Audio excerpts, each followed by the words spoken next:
নমস্কার বন্ধুরা, তোমাদের সবার পছন্দের ধারাবাহিক অনুরাগের ছোঁয়ার আজকের পর্বের রিভিউ নিয়ে আমি পৌঁছে গেছি তোমাদের সামনে।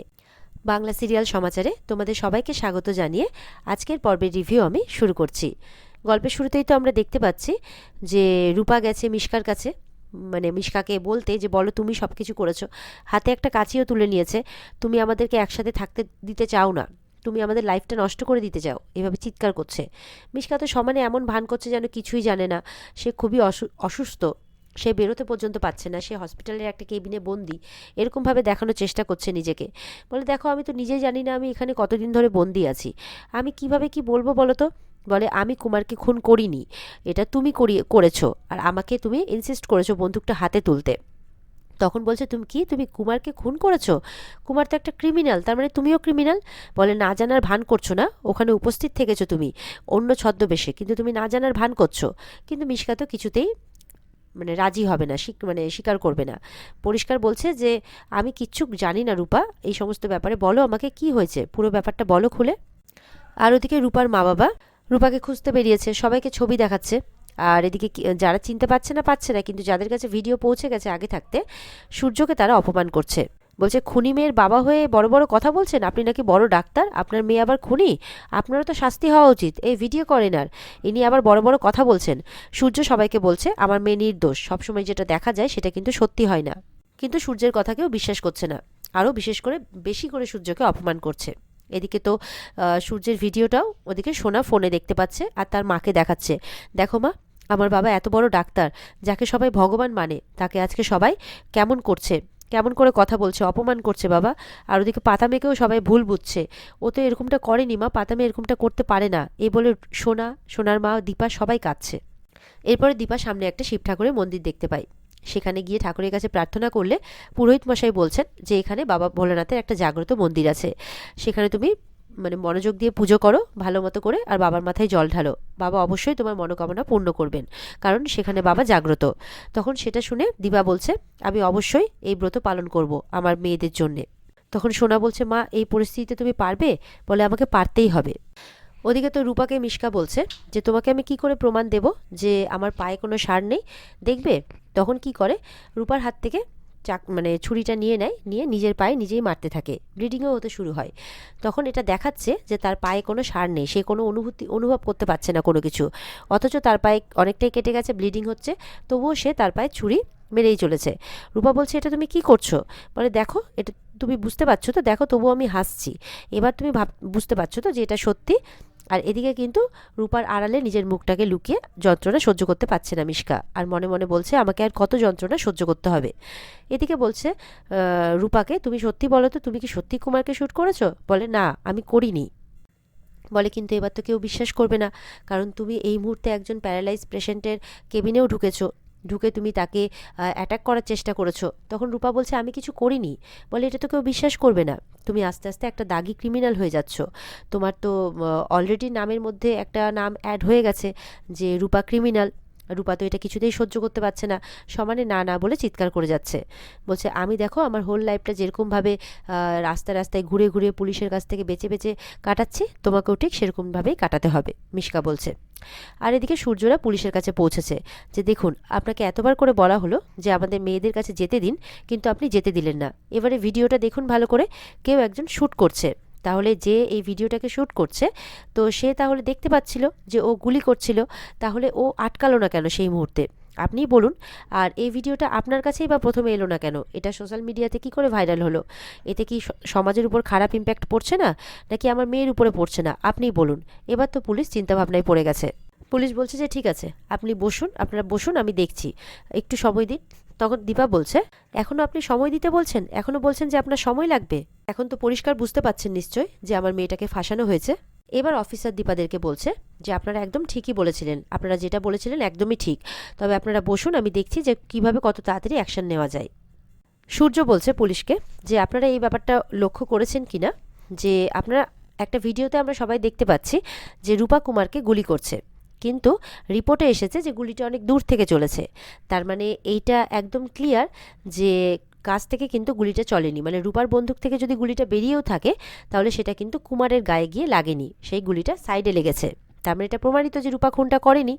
তখন পুলিশ বলছে দেখুন বন্দুক থেকে গুলি চলেছে কিনা বা সেই গুলিটা কুমারের গায়ে লেগেছে কিনা সেটা তো ফরেনসিক টিম মানে সমস্ত দেখছে আর কি। আর আমি বাকি ব্যাপারটা খতিয়ে দেখার চেষ্টা করছি, আপনারা একটু ধৈর্য ধরুন, অপেক্ষা করুন, আমরা দেখছি ব্যাপারটা কি করা যায়। দীপারা পুলিশ মানে অফিসারকে রিকোয়েস্ট করে যে ভিডিওটা ব্লক করে দেওয়ার জন্য, আর অফিসার সেই মতো করেই ভিডিওটা ব্লক করে দেওয়ার কথা বলে। এদিকে তো মিশকা রূপাকে বিভিন্নভাবে ব্ল্যাকমেল করা শুরু করেছে যে সবাই তো এটাই ভাববে যে তুমি আমার কেবিনে এসে আরেকটা খুন করতে এসেছো। রূপা বলছে না এটা সত্যি না, বলছে দাঁড়াও তোমাকে একটা ভিডিও দেখাই। তখন সূর্যের ভিডিওটা দেখাচ্ছে, সূর্যকে যে সবাই অপমান করছে সেই ভিডিওটা মিশকা তার ফোন থেকে দেখাচ্ছে রূপাকে, বলছে দেখো শুধুমাত্র তোমার জন্য তোমার বাবা মাকে সবাই কিভাবে ছোট করছে, শুধুমাত্র তোমার জন্য। রূপা বলছে না আমি নর্মাল লাইফ লিড করতে চাই, এভাবে বলে যাচ্ছে। কিন্তু মিশকা বলছে সেটা তো আর সম্ভব নয়। রূপা তো বলছে সবাইকে যে আমি একসাথে থাকতে চাই, আমি ভালো করে বাঁচতে চাই, মিশকাকে বলছে। মিশকা মনে মনে বলছে যতই তুমি ডেসপারেট হও না কেন, আছো তো তুমি এখনো বাচ্চাই। এদিকে পুলিশের কাছে ফরেনসিক টিম চলে এসেছে, এসে রিপোর্ট নিয়ে এসেছে আর কি। তো অফিসার তো জিজ্ঞাসা করছে যে রিপোর্টে কি এসেছে। তখন ফরেনসিক টিম থেকে যিনি এসেছেন তিনি বলছেন যে রূপার বন্দুক থেকে যে গুলিটা চলেছে তাতে কুমার খুন হয়নি, তার মানে এটা থেকে প্রমাণিত যে কুমারকে রূপা খুন করেনি। সূর্য বলছে এক্স্যাক্টলি, আমি তো এটাই বলতে চাইছিলাম, আমরা সবাই আপনাকে এটাই বলছিলাম, কারণ আমরা সবাই জানতাম যে রূপা খুন করেনি, ও খুনটা করতেই পারে না, কিন্তু আপনি তো বিশ্বাস করবেন না। তখন অফিসারও জিজ্ঞাসা করছে তার মানে দুটো বুলেট আলাদা ছিল তাই তো? তখন ফরেনসিক টিম থেকে যিনি এসেছেন উনি বলছেন যে হ্যাঁ একদমই হ্যাঁ, কারণ দুটো এটা অন্য বন্দুক থেকে গুলি চালানো হয়েছে। এদিকে রূপাকে মিশকা বলছে তুমি পালাও রূপা, সম্ভবত পুলিশের লোক আসছে, তুমি পালাও, তোমাকে ধরে নিলে কিন্তু তোমার সারা লাইফটা নষ্ট হয়ে যাবে। রূপা বলছে না আমি পালাবো না, এর আগে আমি তোমার কথা মতো পালিয়েছি, পালিয়ে কিন্তু অনেক বড় বিপদে পড়েছি, আর আমি পালাবো না। বলছে তুমি যদি না পালাও তোমার পুরো লাইফটা কিন্তু জেলেই কাটবে, তুমি যাও পালাও, ওই জানলা দিয়ে পালিয়ে যাও, তোমার কাছে কিন্তু সুযোগ আছে। তখন রূপা বলছে আমি এখন ধরা পড়লে প্রমাণ করতে পারবো না, আমি প্রমাণ নিয়েই পুলিশের কাছে যাব। এই বলে কিন্তু জানলা দিয়ে মিশকার কথা অনুযায়ী পালিয়ে যায়। মিশকা তখন মনে মনে বলছে শেষ পর্যন্ত টোপটা গিললে তাহলে। আর দীপাকে বলছে মনে মনে যে তুমি নিজের মেয়েটাকে একটা সুস্থ স্বাভাবিক লাইফটা পর্যন্ত দিতে পারলে না দীপা। এদিকে তো মিশকার রুমে ডক্টর আসে, এসে বলছে যে কি হয়েছে আপনার? বলে আমাকে অ্যাটাক করার চেষ্টা করা হয়েছে, যে করেছে সে আরেকটা খুন করেছে। বলে কে করেছে আপনার এরকম অবস্থা? তখন রূপার নাম বলে। আর মিশকা বলছে আপনারা পুলিশ ডাকুন, একদম তাড়াতাড়ি পুলিশ ডাকুন, এরকমভাবে বলছে। ওদিকে তো রূপা বাস স্ট্যান্ডে চলে গেছে, বলছে এটা আমি কি করলাম, আমার কাছে কি হয়ে গেল, আমার জন্য আমার মা বাবা বোন সবাই অপমান সহ্য করছে, এটা আমার একদম করা উচিত হলো না।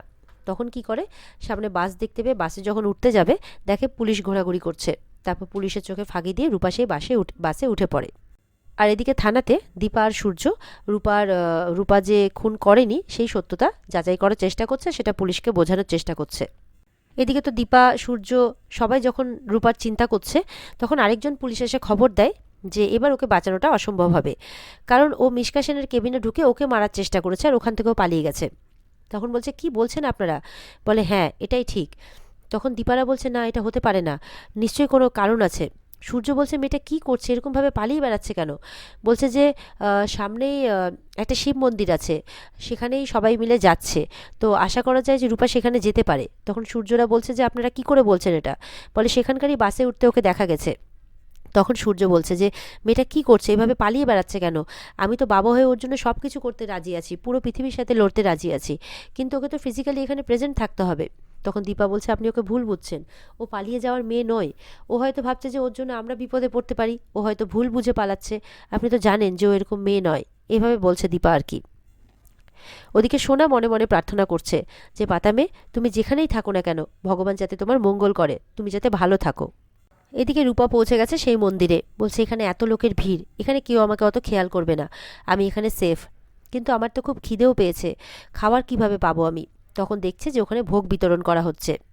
তখনও কিন্তু রূপা সেটা দেখে খুশি হলেও মনে মনে সেই বাবা তাদেরকে ছোটোবেলায় এইভাবে ভোগ খাইয়ে দিত এরকম কথাগুলো ভাবছে। তারপর আবার মনে মনে তার মায়ের কথাটাও ভাবছে, পুলিশকে যখন বলছিল আপনারা আমার মেয়েকে খুঁজে বের করুন, আমি আমার মেয়েকে আপনাদের হাতে তুলে দেবো।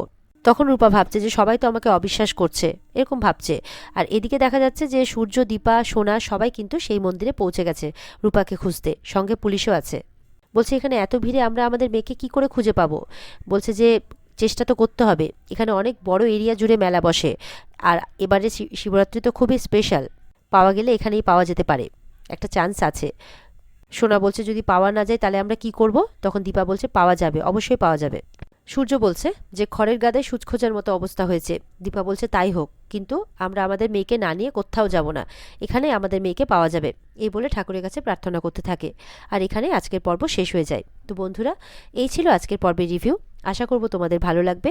যদি ভালো লেগে থাকে তাহলে অবশ্যই কিন্তু পর্বকে লাইক, কমেন্ট আর আমাদের চ্যানেলের সাথে জুড়ে থাকতে আমাদের চ্যানেলকে সাবস্ক্রাইব করতে ভুলবে না। তাহলে দেখা হবে তোমাদের সাথে আগামীকালকে নতুন পর্বের রিভিউ নিয়ে। আর এই পর্বের বিস্তারিত দেখতে অবশ্যই কিন্তু তোমরা স্টার জলসার পর্দায় চোখ রাখবে। তাহলে আজকের মতো এই পর্যন্তই। ভালো থেকো সবাই, টাটা।